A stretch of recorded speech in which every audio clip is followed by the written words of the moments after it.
Hello, everyone. Thank you for joining today's first virtual owner meetup panel. We're going to give just a few minutes for everyone to join and we'll get started.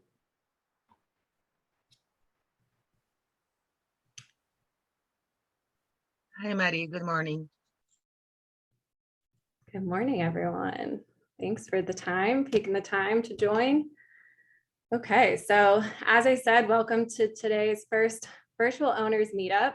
I am Maddie Bourgeray, the Director of Communications at RVshare, as well as a spokesperson for RVshare. I will be today's moderator. So joining me are our 3 RV owners who list their vehicles on RVshare. Today we'll cover a variety of topics. There's a lot that goes into running an RV rental business, and we hope you find the information shared in today's conversation super useful. If you have any questions, please submit them to the Q&A link in your Zoom box, and we will get to some of those at the end of the conversation. So first, I'd like to introduce you to Sean. He is based in Southern California and has been listing his vehicles on RVshare for 4.5 years. Sean, please introduce yourself and tell us, is renting on RVshare your full-time gig? Hello, everyone. My name is Sean. There's Mike. Hey, Mike. My real name is Prashant, if you can pronounce that. But if you can't, you can go with Sean, and I can answer to any one of those. We've been in the RV rental business since November of 2017. We do about 800 rentals a year and about $500,000 in sales per year as well. We have 27 RVs in this location, and we have 3 in Orange County. I actually partnered up with my neighbor because she thought that, she saw us and she was like, wow, this is going really well. So I got her into the business as well. They have 3 and they're growing. They're trying to procure some more. So the way we got started, it's actually a much deeper, profound spiritual story that I can get into, and it'll probably last for about 1 or 2 hours. So to keep it short, I was almost on the verge of losing everything: my house, my office, my family, myself, until I ran across RVshare's website back in 2017. And I had absolutely no idea what an RV was, how it worked, what the difference is between a Class A and a Class C, or anything for that matter. And I actually put a fake listing up with fake Google images and a fake profile and fake everything. And I just thought, let's see if this is gonna work. And thank God. That I still remember that night very, very vividly. I got almost 60 requests for my fake RV that I didn't have, that I didn't own. So the rest is history. We're at 27 RVs now, and it's been a great journey. It's been a lot of fun. I've met some really cool people. I've met some amazing criminals. I've seen a lot of drugs, but more than anything, it's been a lot of fun. And thanks to RVshare's business model, it wouldn't have been easy to procure customers and streamline our growth. So thanks to RVshare, we've come this far, and it's I think I owe them my life. So Thank you, Sean. Well, thanks for joining us today. I'm sure we have a lot to learn from you. Next up, I'd like to introduce you guys to Karla. She is an RVshare owner based in San Diego. Karla is an active owner on our platform and rents RVs and owns a RV repair and service company as well. Karla, tell us about yourself and how long have you been listing with RVshare? Hi guys, my name is Karla. Everybody knows me as Michelle Atherton on the Facebook group. And my husband and I started renting RVs in October 2017. We started with 1 trailer And then a few months later, everybody started contacting me to consign the recreational vehicles with me. And I guess they met me through the groups, and I gained the trust of them. And so I started accepting a lot of consignments. Later that year, and especially on 2019, we acquired about 12 more recreational vehicles that we got. And everything started because our main business is RV repairs. And so many of the customers that we had rentals that we had to repair for them on a dime. And my husband wanted to rent RVs, and I thought he was crazy, Say, do we have enough? But we went ahead and I got him the trailer, and then one thing led to another, and then we started in recreational vehicles like crazy. We have a little over 500 reservations. We currently only have a fleet of 9 because we are replacing quite a few of them.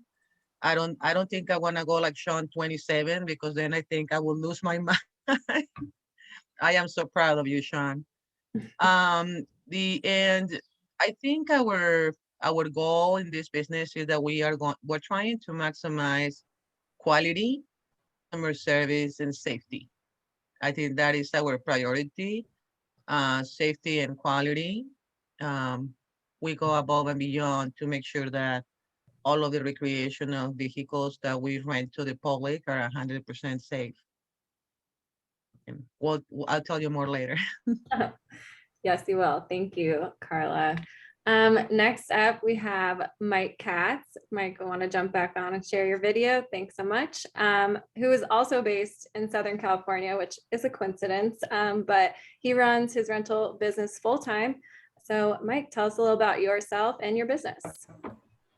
Sure, happy to. So it's fun because I know Karla and I know some of the other folks prior to this panel, but my background stems in event marketing, logistics, brand management, and sampling. So the concept of try this, now buy this is something that I've always lived by in my career for the past 22 years. And when COVID came, obviously that changed everything across the board, and we shut down our industry. And I was twiddling my thumbs, wondering, what do we do next?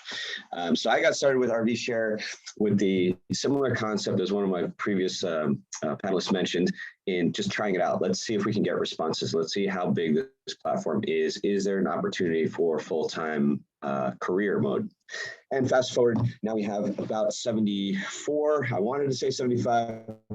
I was counting, and I think we're just one shy. So we have 74 units in the fleet. I think that does make us one of the largest fleets in the Southern California market, which, as many of us know, is one of the top markets across the board for rentals because it's always sunny here, right? So year round, 72 and sunny. We do repairs as well, and so that's something of coming across with one hand washes the other. And Karla's helped us out on a couple of things in the past, which we appreciate. And so we're always learning. But I'd say rental-wise, we've probably done close to 3,000 rentals now, and continuing to grow, looking to franchise it, looking to learn best practices, looking to work very closely with the platform, with RVshare, in how we can improve, how we can consistently do better, what we can do to make the renters' lives easier and smoother in the process. And so that's my quick, in a nutshell, 1, 2, 3, as far as what we're doing. Thanks, Mike. Thanks again for joining us today. And last, but certainly not least, I want to introduce you all to Lance. Lance is based in Denver, Colorado. Renting his RV is a family business, and he's been renting on RVshare for 3 years. Lance, please introduce yourself and tell us why you started listing on RVshare in the first place. Yeah, great question. So good morning and good afternoon, everybody. It's an honor to get to spend some time with everybody today. Yeah, as Maddie mentioned, we've got a small family-owned and operated rental business here in Colorado that started just a few years ago. And every year is a roller coaster ride, as many of you out there probably know. We've all just lived through the pandemic, which has changed a lot of things, and we've got new challenges in this year as well, and challenges are fun. So, but as far as our story or why we got started on RVshare, like many others, we owned RVs and I grew up doing a lot of camping and a lot of recreating with family and extended family. And so those have always been memories we've cherished. And so we had an RV in 2017 and 18, and like many others out there, it sat in storage when we weren't using it, right? So 4 or 5 times a year, we'd get out, we'd make great memories, we'd go great places, we'd do great things, and then it just kind of burned a hole in our pocket. So we came across RVshare and decided what a great concept to be able to monetize this. And so we, like everyone else probably on this call, started renting it out, went through all those emotional roller coasters of watching your investment go rolling down the road with somebody else. But fast forward, and now we've got a fleet of units in a location here, and we've been extremely blessed, and RVshare's played a big role in making all that possible. Thank you, Lance. So for those joining us, we just walked through introductions with today's panelists. Again, I'm Maddie. I work for RVshare, and I'm today's moderator. So now we're going to jump into a discussion for about the next 40-ish minutes, and then we'll move to Q&A. So if you have any Q&A, any questions, please feel free to submit them, and we'll be sharing that in today and after our discussion portion. So with summer right around the corner, which is the busy season for most, how do you guys price your rentals?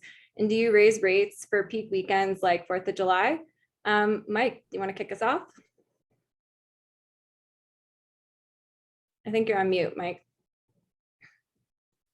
There we go. Now it works. You guys can hear me, I believe. So of course, we're familiar with the seasonality. And so we always say peak season is Memorial Day weekend through Labor Day weekend. And once we come into June, July, that's summertime. That's when all cylinders are flying. Pedal to the metal, it's full throttle. Of course, we have to adjust pricing to meet the market demand. Our supply can never meet the demand, even though we have a massive supply and growing. So it's very, very important that you adjust your pricing. You get the notification from RVshare, which is a fantastic heads up. You want to go into editing your units and changing the season from whatever the date is in June, or for us, it actually starts early. And look at what's out there. Do a search yourself for the units that are in your market and what the pricing is, and compare it. But certainly you want to bump your pricing up during the summer season. The demand is there. You don't have to stress out about it. People will rent from you. If they're concerned, they'll send you a message. But absolutely, the answer is always know what's out there, know what your competition is doing, know what the season is, and adjust accordingly. I'll add one quick note on that answer. Also, for us, it's very important to be aware of the special events happening in our market during the summer, and adjusting to be competitive in that sense as well, and not get taken advantage of. So always a smart move to look at a calendar, do a quick search in your market, what major events are coming up, and then don't be fooled, because people will say certain things when they're inquiring, and we just want to make certain that we're sending our units to the correct places. So quick answer. Yeah, Lance, I'd be curious to hear your opinion on this too, as you're not in Southern California, not a full-time year-round 72 and warm market. So how do you deal with this in Denver? Yeah, Michael gave a great suggestion there to everybody about paying attention to your market, your competition. Take a look at those on RVshare, and then who else you compete against outside of RVshare. And know your events, know the things going on. We change our prices drastically. They double in the summer over what we do in the winter. But in the Colorado marketplace, 50% of our rentals come from people who fly in, who travel in from other states, and then rent an RV here to go to Yellowstone or the 5 Utah national parks or various different places within the state of Colorado. And so really knowing your customer, knowing your competition, and then in the winter months, we're practically closed. So there's a couple months in the year, in January and February, in this particular market, that the only people renting an RV are trying to head somewhere else warm, right, and get away from Colorado. So it's just different in geographies and different places, but taking a little bit of time to do a little bit of homework will go a long way. Yeah, definitely. So there will always be roadblocks in business, and we're all very well aware that gas prices are skyrocketing. How has that affected your business? Sean, you feel free to answer that one.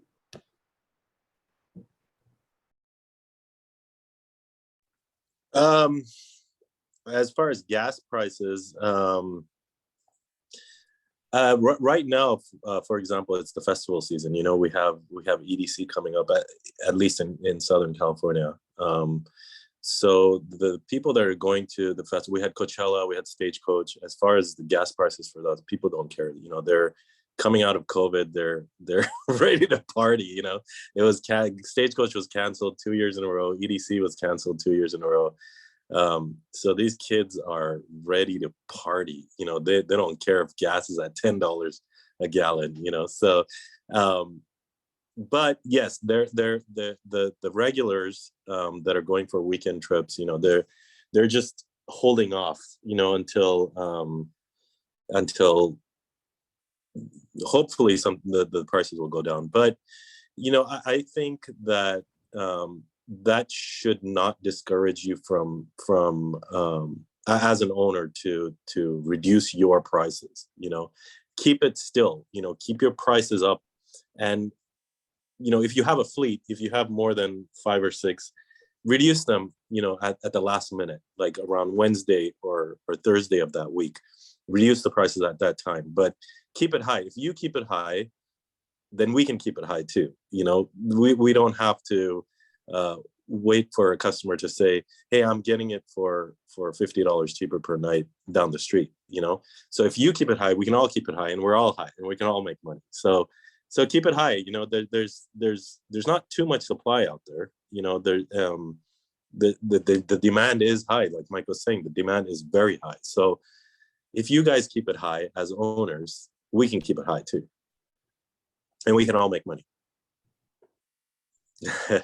Yeah, that brings me kind of to the next question, which was like pre-submitted with RSVP. One of the attendees asked if you guys have noticed a dip in reservation after the COVID boom.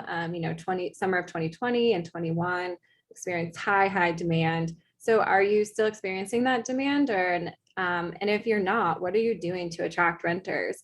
Karla, what do you think of that?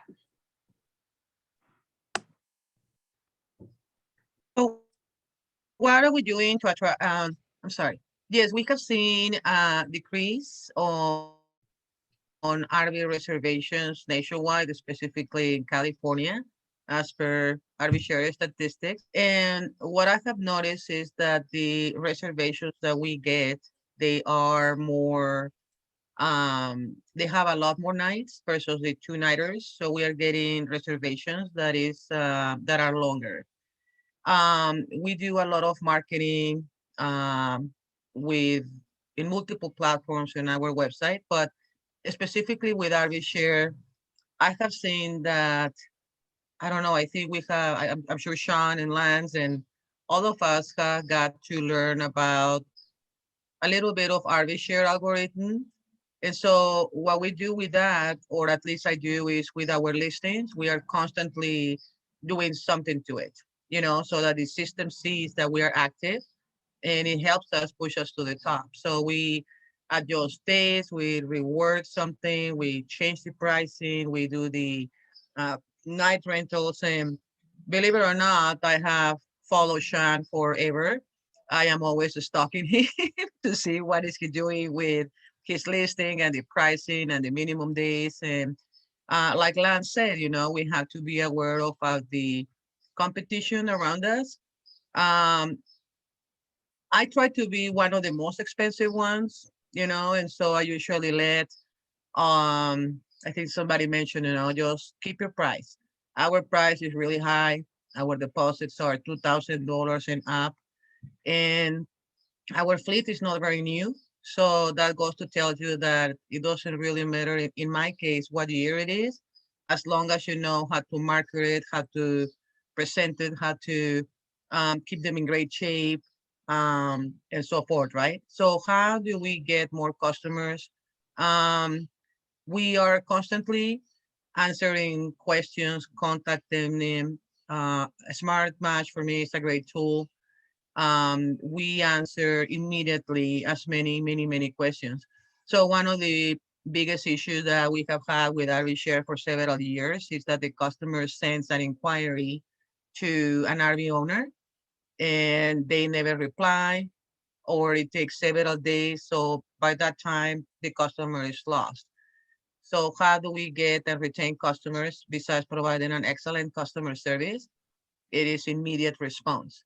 I have 2 people from Europe, my mother and my brother, that are on it. And so they are 24/7 around the clock answering to customers. And here I have my daughter and myself. And so chiming is everything, as well as keeping your calendar updated.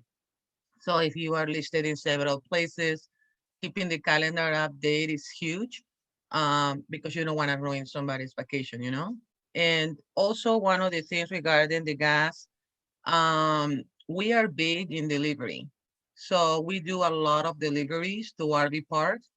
And one of the wording, that we have on our system is save money on gas, don't be stuck in traffic, arrive to a already set up site, just like an Airbnb. And so the customers see the benefit of not having to drive at 7, 8 miles per hour rate. Gallons per mile. And so offering delivery has been huge for us. And it actually has also kept insurance claims files to none. Since 2017, we haven't had one single insurance claim. And so delivery is huge. It saves the customers a lot of money on deliveries. We know how to maneuver our risk, how to connect everything. And so that's what we're doing. Yeah, it sounds like, there's a lot of tweaking and adjusting and always keeping your eye on the market, which takes a lot of time. And I think majority of RVshare owners, this isn't their full-time job. They're not at the level you guys are at. Lance, can you kind of give any advice you might have? I know you have other ventures while doing RVshare, RV rentals, and like how people can still maintain this type of, being able to adjust and look at their rates constantly while also working a full-time job. Yeah, well, it's a challenge, right? I mean, I don't have a magic wand for everybody. It depends on what your goals are. We meet people all the time who list on RVshare and their hope is to recoup some of their investment, right? And then there's some others who really want to turn this into a business. And when we transitioned from one to the other, we knew that meant, and a lot of people on this call are probably going through this too, meant you had to find more time to be able to do those things. Just like Karla said, that's a great advice for everybody who's being responsive. If you can't, how many of you guys do business with folks who don't respond, right? So this might sound like a no-brainer, but somebody has to set aside the time to do that. And we do in our family. We got several things we juggle as far as investments and things that we have. But this is something we're 100% in on and dedicated to. And so we divide and conquer, and everybody kind of has a different role and something different that they do. And as we've grown, we've been able to expand that team, that family, and bring more people in to serve in different capacities. But your success will 100% be dependent upon your ability to overcome those obstacles, or to use an RV term, a speed bump, right? So. Right. So, Sean, you've had a lot of success on RVshare and have been with us for a long time. Is there anything that you can share that you do differently to make the renters experience special or better? Do you see a lot of repeat renters, and is that due to the service you provide? We, as far as providing stuff to the renters, we don't provide anything. We give them a clean bed sheet, a sewage hose and water hose.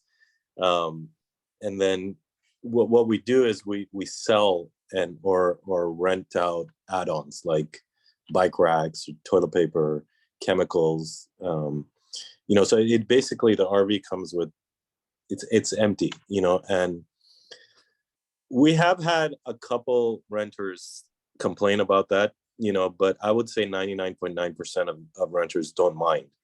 They understand. And I've had a lot of discussions with other owners saying that, at least give them a coffee maker, or, give them a comfort set, or give them dishes or pots and pans. And my argument to that is, there's a lot of maintenance on these things, a lot. It's not easy maintaining these things. And, they go out, they come back, and it's never the same. there's always little nicks and damages, so it costs a lot of time, a lot of effort to fix these things, so by selling these add-ons, by selling chemicals, toilet paper, bike racks, or renting them out, you can actually make money to maintain these things. Because when a renter comes back, they're going to say, it was like this. I didn't do it. I don't know who did it, So you can't, as a customer service point of view, you can't say, no, you did do it, It's just going to be an argument that you did do it, you didn't do it. Yes, you did. No, I didn't, and then they're just going to write a bad review, that they blamed this on, so maybe they didn't, but you're blaming them, right? And that's bad customer service. So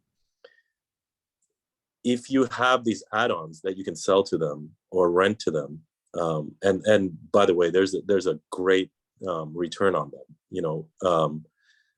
you can actually maintain your RVs, and it won't cost that much by doing so, so please, if you are renting on, and if you're probably on this panel because you're looking to rent out your RV, please sell add-ons. Please do.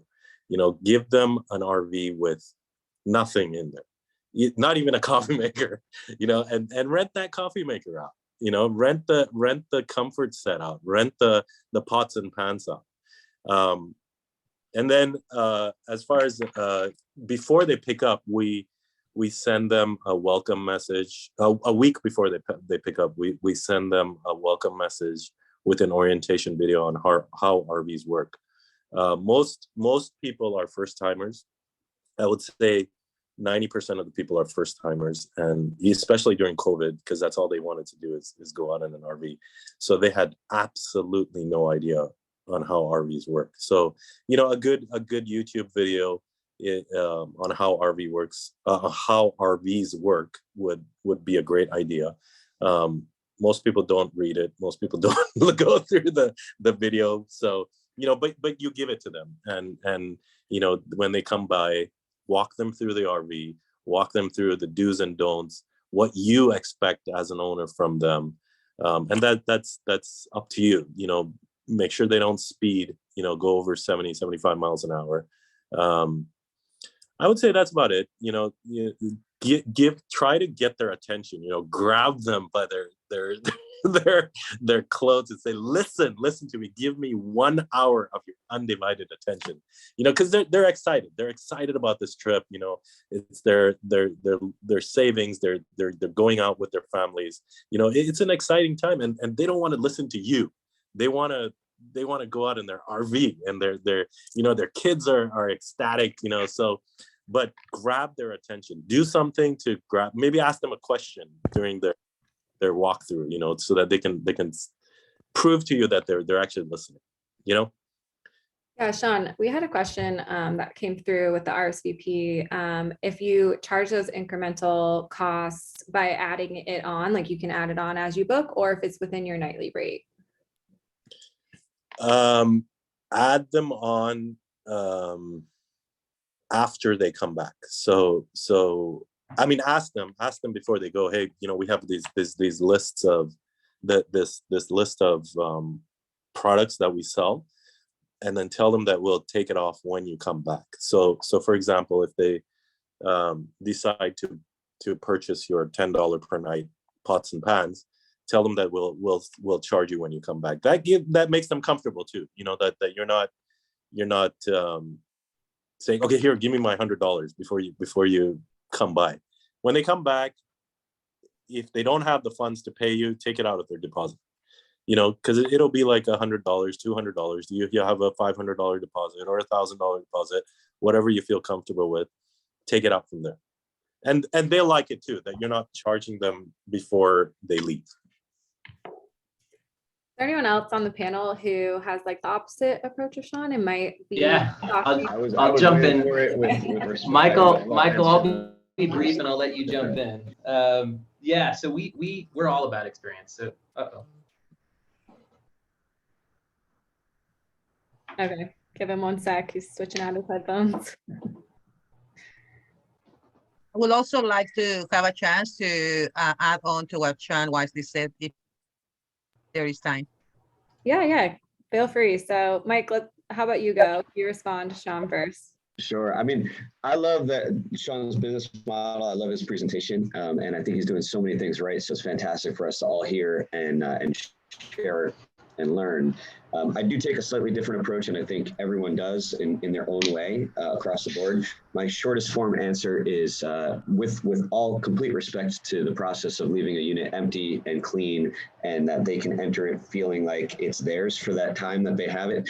We do protect ourselves as well as the units, and also emphasize that experience for the renters by providing what we refer to as your essential supply kit. And so that's your very basics. There are a lot of add-ons that Sean touched on that I think are critical and very valuable, but we don't send a unit out without a kit, right? And these kits are universal for us, very easy, Costco, Walmart, whatever. You just buy the same bulk stuff, you have easy stuff. I don't care if they lose a plate, it means nothing, it's 75 cents. We all use the same ones, we know about it. But our basic essential kit, and I'm not gonna highlight all the bullet points, but we wanna provide our septic safe toilet paper, our septic safe toilet pods, hand sanitizer, spray, soap, a broom, a Swiffer mop, a handful of other things that we do charge for, and it is an add-on, but it's a mandatory add-on. And unless there's a renter who's superbly experienced, that's very adamant about proving to us that they have their own stuff, and that's okay, that's fine too. We'll waive it. We'll probably still include it because so many times, as we all know, there are things that we can avoid and prevent, and we want to do exactly that while making sure that the renter has a great experience. The other quick item that is absolute mandatory, and I'm sure Karla and Sean and Lance would all agree, is the hitch. So that's an add-on. It's mandatory now. We've learned this. If you're towing on a bumper pull, we're providing an adjustable hitch and we're adjusting it the correct way before you go out, and we're charging for that. So I know that question came up in the Q&A with a number of people.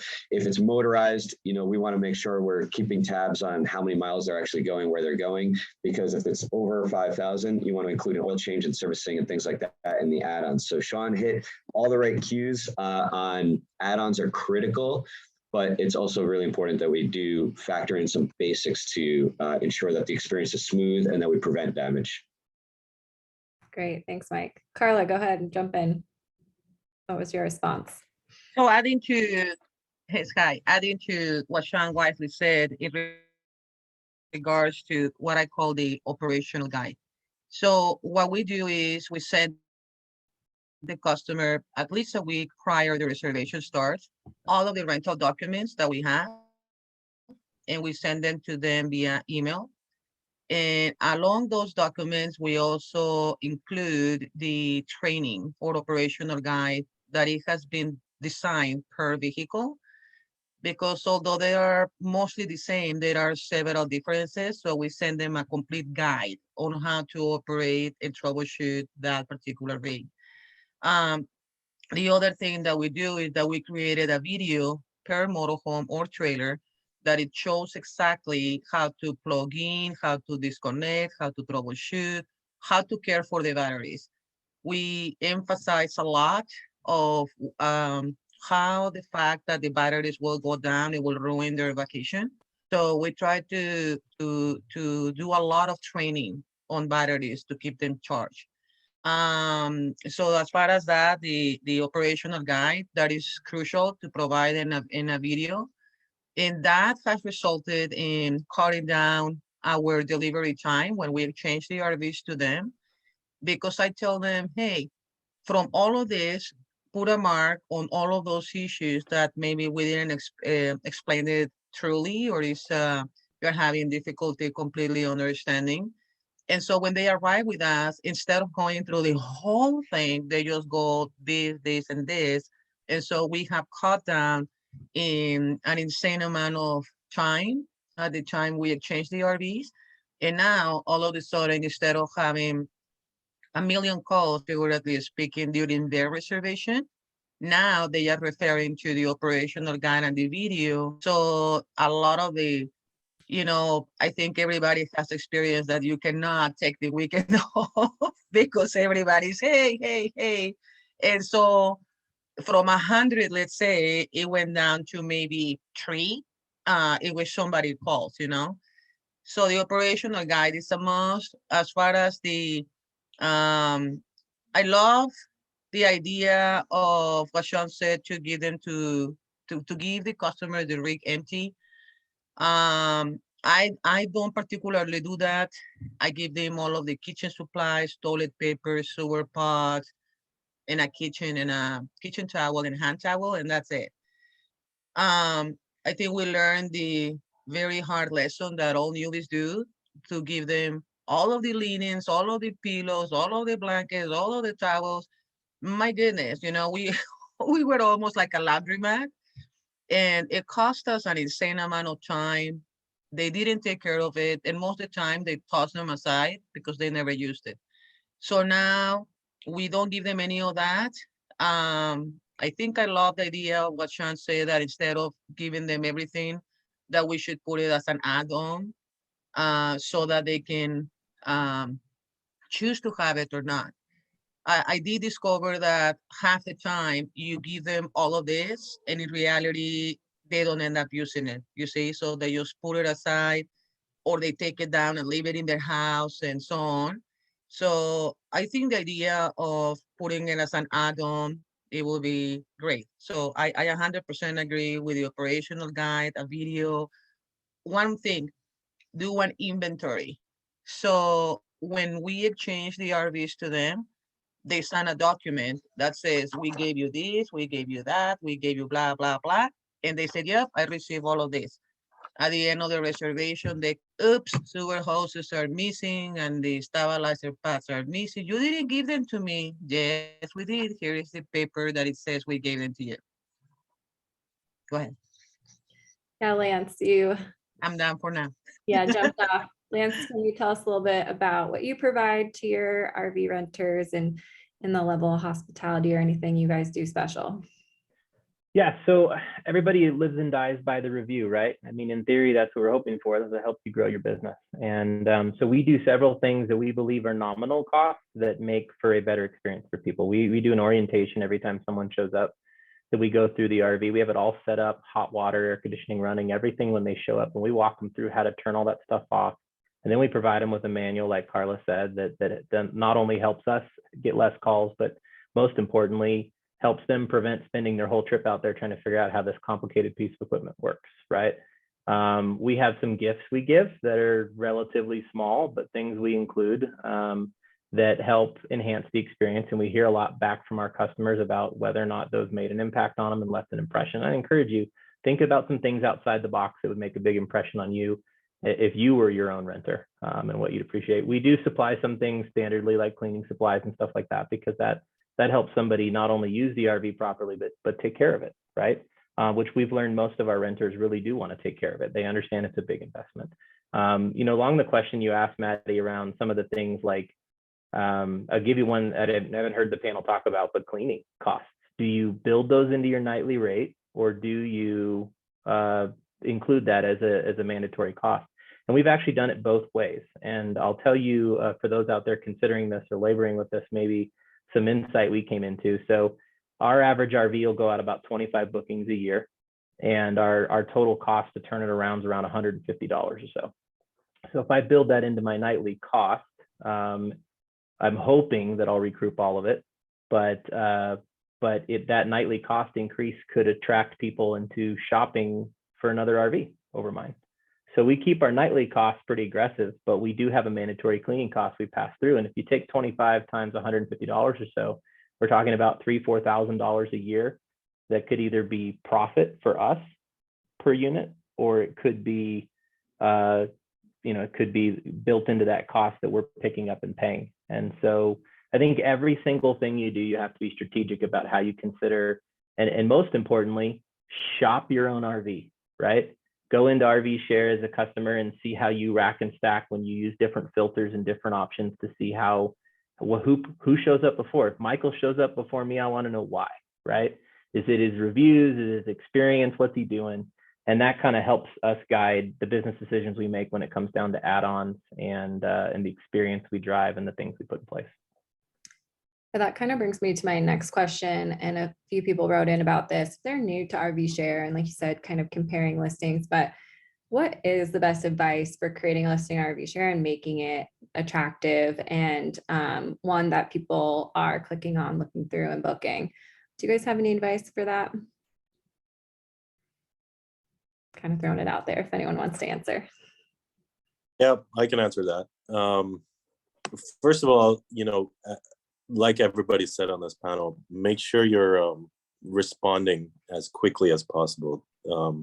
Keep it to 30 minutes, So if you get a message, say right now, answer within 30 minutes. People want to know that there's somebody behind that RV, and they want to make sure that when they're out in the middle of nowhere, that you're actually going to respond to them if their generator's not working or if their awning's not coming out, So be quick with them, be fast, be friendly, talk to them.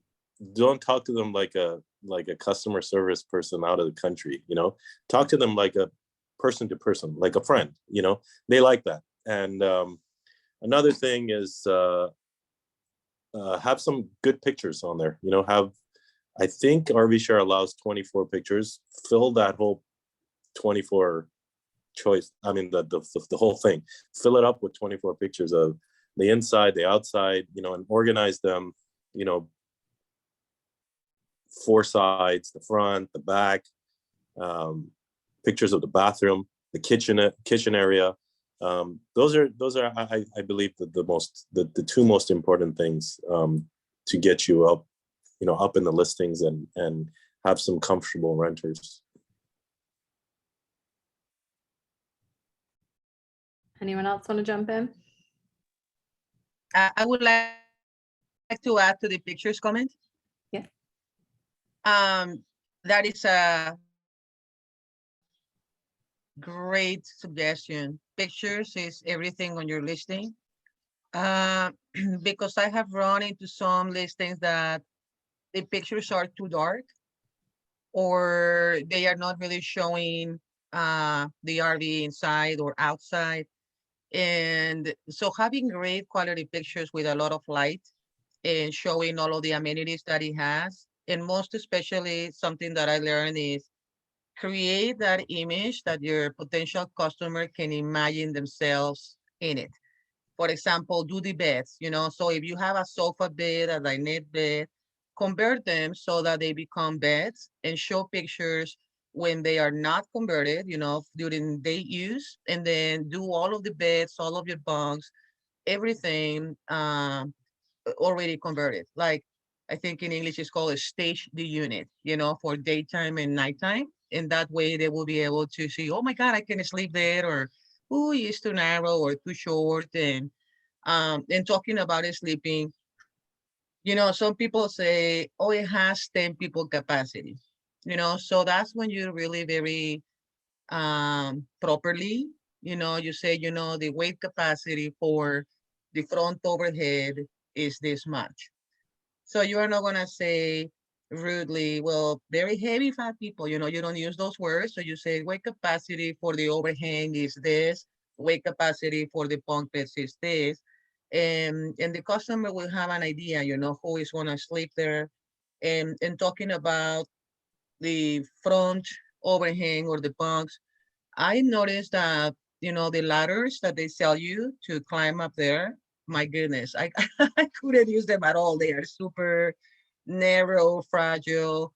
So one of the things that I really did is upgrade the ladders, because I don't know if you guys have climbed up one of those ladders. I'm 53 and I'm not gonna make it down, and I noticed that a lot of the customers, what they do is they don't use the ladders to get down from the overhead. So what they do, they jump. So they jump into the dinette. Now the wood was broken because it's not meant for that, right? But if you give them a ladder that they can feel, number one, safe to get off those bunks, it will be a great idea. So good pictures, a lot of light, station it, upgrading the ladders will be great. That's all. Thanks, Karla. Yeah, I think you make a good point about sleeping arrangements. As a renter myself, who's rented multiple times, that's always something I'm thinking about. RVs always say, they sleep 10, but is it 10 comfortably? And how does that layout work? So I think that's really good advice to somehow mention that, whether it's through pictures or in your listing description. Okay, so we're going to move into our Q&A portion. So thank you everyone who has submitted questions. one thing that keeps coming up is a lot about delivery. We mentioned it a few times on this webinar so far. But you guys, can you tell us a little bit about, about delivering your RVs and how do you price that out? And, it does take a lot of time, but it is beneficial for your renters and yourself. So, Mike, what do you see as a great way to go about delivery for your business? I think he might be frozen actually, if somebody else wants to jump in.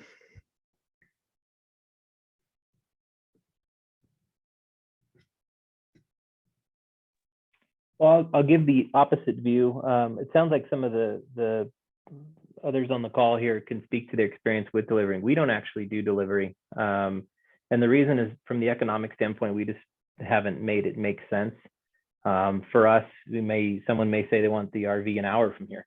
Well, how much does it cost to have 2 vehicles go out and 2 vehicles come back and 2 drivers and their time and then a lot of the things that go into it. I think there's a great opportunity there for a lot of groups that do, and so maybe somebody here can speak to that side of it. But from our standpoint, we've had that conversation often because renters do prefer it. But from a business standpoint, we've made a decision it doesn't make sense to do at this time for us. Got it. Anyone?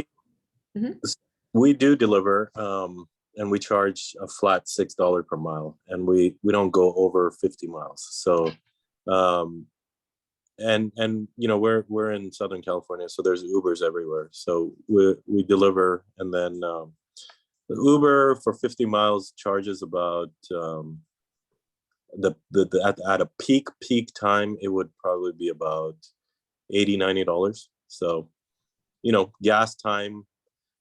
We did recently increase it because of the gas prices. So we upped it to $8.50 a month.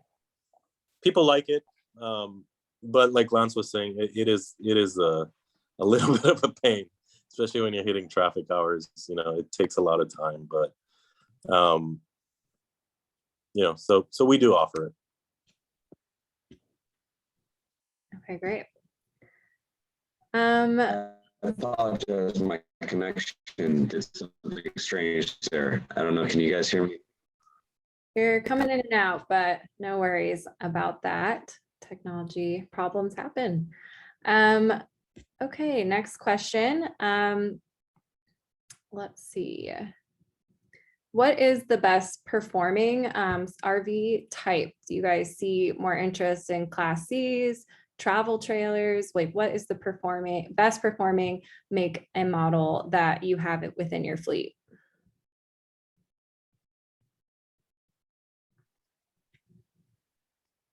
I would stick to a smaller 20, nothing bigger than 25 feet with one slide out. Though that's the best ROI for us.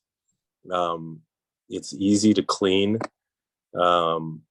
There's barely any problems with them. Try to keep it to a Ford chassis.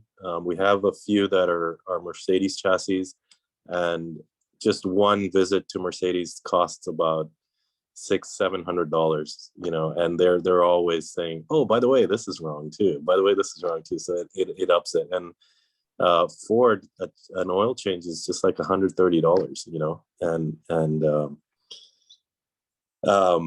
try to keep it to a regular gas, no diesel. So try to keep it under 25 feet, one slide out. No steps on the no mechanical steps, just something that you can step onto. So the less mechanical stuff there is in there, the better. A quick add-on to, depending on your market, your location, your region, geography, your renter demographics, it may vary. So for us, if we're talking about a non-motorized unit, then I would agree with Sean that there's some simplicity involved. So for us, with Stress-Free RVs in the Southern market, we get a high volume of bookings for our local resorts, and therefore people do want their families to be able to rent these units. So they are looking at beds and accommodations. Our top sellers are our bunkhouses. And so those are what I would recommend from a travel trailer standpoint. Granted, we're making extra on delivery setup and things like that. When we look at the motorized units, strangely enough, it's a similar mindset where if you have a bunkhouse unit on a motorized Class C, that's our number one by miles. They're far and few between, but we do want to keep it super simple. And as Sean highlighted, going with a Ford chassis and keeping it where we can maintain it easily and our maintenance costs are down, that's what you want to look at. When we look at slides, yeah, ideally one slide. If you can afford it, go with a full width option. That's going to keep everything really light and easy for you, as well as keep it simple for the customer. So those are the just quick notes I wanted to add from our side.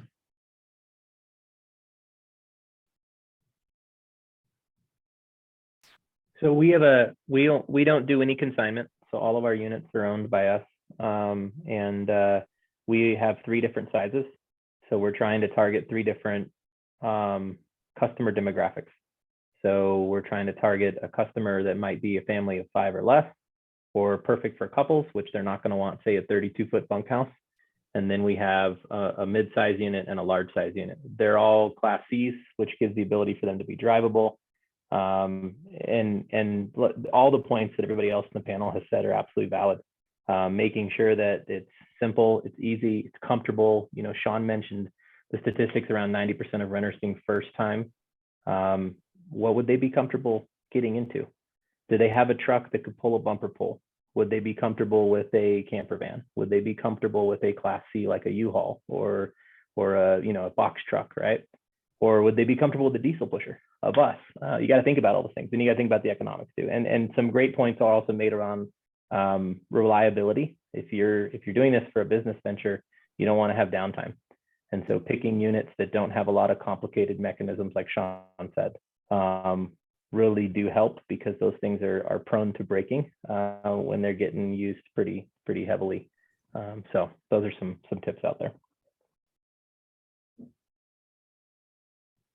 Karla, what about you? What is your most rented unit?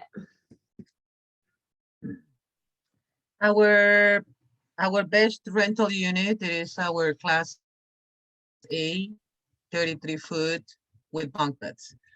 I found out that I think I operate different than most people out there. You know, I look at the inventory around me, and I see that there is 1 million people offering Class Cs. That means that there is an insane amount of supply for Class Cs. And so I'm gonna go the other way, which is I'm gonna rent Class A. Because the more supply it is, the more competition is gonna be there. And when you try to compete, people tendency to lowball the pricing. I have a lot of people around me, you know, that they charge 100, 129, 139, 149 for their Class Cs. And I am charging 249, 269, you see? And I think mine are older. So when you are thinking about acquiring more inventory, I will pay very close attention to what is around you, so that you are not one of the million, but instead you are one of the few. And when you are one of the few, it is easier to dominate the market and also pricing, in my opinion. So the Class A 33-footer is one of the highest rentals that we have, and also the ones that are below 30. Why those below 30? Because a lot of customers go to a lot of state parks or regional parks, mainly the state parks, and they have a length limit. So if your motorhome is longer than 30 feet, they are not going to allow you to go into all of these parks. And so people usually try to go with the motorhomes where they have to. It's not that they want to, but they have to stay below 30. And also, I found out that all of those below 30, that they have a dinette and then a sofa bed. So having a sofa besides the dinette, I found out that that is something that the customers really like. So I will say below 30 and Class A's. Alrighty, thank you. So about 5 minutes left. So I think what I want to finish off with is just we had a lot of new owners tuning in who are newly renting on RVshare. What is your one piece of advice that you would give those new owners renting their units for the first time? So let's go around the table and then we'll close it out. So Sean, want to start us off? Sure. It's a lot of fun. This business is it's a lot of fun. You can learn a lot from each renter has a story to tell you. Me personally, my whole life changed. It was a 180-degree turn. My whole personality has changed. Expectations from people, but you're renting your RV, and whether you have a fleet or it's just one personal RV, don't expect the renter to treat your RV like you would treat it. You just don't know who that renter is going to be unless you're very you're very specific, like, who are you, what do you want? And this person can be a drug dealer. They may be going across California to Utah to or wherever to transport drugs, or they might just be a family that's just trying to have take it out with their kids, So I would say just don't be scared. Go out there, have fun with it. The RV's insured. It's 100% insured. If it gets totaled, it gets totaled. But have fun with it. Have a good time. If you're out there to make money out of it, take the risk. This is why you have it listed on there to make some extra cash with it. And for the people on this panel, I think we've done a good job. We've taken the courage to put these RVs out there, and sometimes it just comes back and we're just like, I'm just like, what? What the heck is this? But sometimes it's the festival goers. Some of the festival goers are awesome. They're just amazing people, and sometimes they're not. You'll get different people. The people are different. There's people from all over the spectrum. So have fun with it. If you're listed on RVshare, I think you're probably trying to make some extra cash. So, you're taking the risk. Take the risk. And don't think too much about it. Don't overthink it. And let it go and let it come back and see if you like it or not. That's my suggestion. Any quick words from you, Mike? We have a few minutes left. Can everybody hear me? Because I know the connection kept coming in and out there. So, there's a lot that goes into doing this full time, and it's very different from doing it part time. And so, if you have 1, 2, 3 units and it's supplemental for you, I think that it's fantastic to have this opportunity in sharing a Q&A and reviewing best practices. Look over some of the fleets that we have as panelists here, so Stress-Free RVs and all the other folks in their companies. Look at our listings. I know that RVshare can send direct links to units so you can review and see how we're doing it compared to others in your market. Certainly focusing on providing education to the consumer, I think, is one of the most important items and subjects, and how we provide that information, how we can avoid redundancy questions, how we can save time and automate things are all the most critical. How we can protect our investments are things that we all want to look at and be aware of. So from a maintenance standpoint, we provide a number of add-ons. We try not to overload them. So there's kind of sections, and that's something I'm more happy to dive in on a deeper dive one-on-one for anybody that's interested afterwards, because we have limited time here. But overall, it is a fun business. This is vacations. This is people trying to enjoy their time. And so we treat it that way. And we go into every rental with a positive smile. I'm happy, they're happy, until otherwise proven different, right? But we want to emphasize that, when people start inquiring on units, we treat it as like, hey, we're your resource. We're here to help provide some guidance. And so some of that is going to be written, some of it's going to be video, some of it's going to be personal, in person. and whatever we can do to simplify your process and make sure it's smooth and streamlined, as well as eliminate and reduce our expenses. So I think that's the quickest kind of nutshell summary. Thank you. Thanks, Mike. Well, you guys, we are at time. I'm sorry, Lance and Karla, we didn't get to you guys here at the end, but we appreciate everyone joining, especially for our panelists. Thank you guys so much for sharing all the advice today. We will be sending around a survey, so any feedback that you might have, we will collect it there. We also have been recording this session, so we will post it on the Facebook owners group, the RVshare Facebook owners group. So if you're not in there, join to see this video.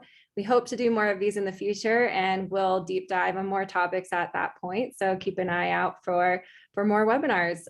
Thanks again to all our panelists, and have a good day, everyone. Thank you. Thank you, everyone. Appreciate it.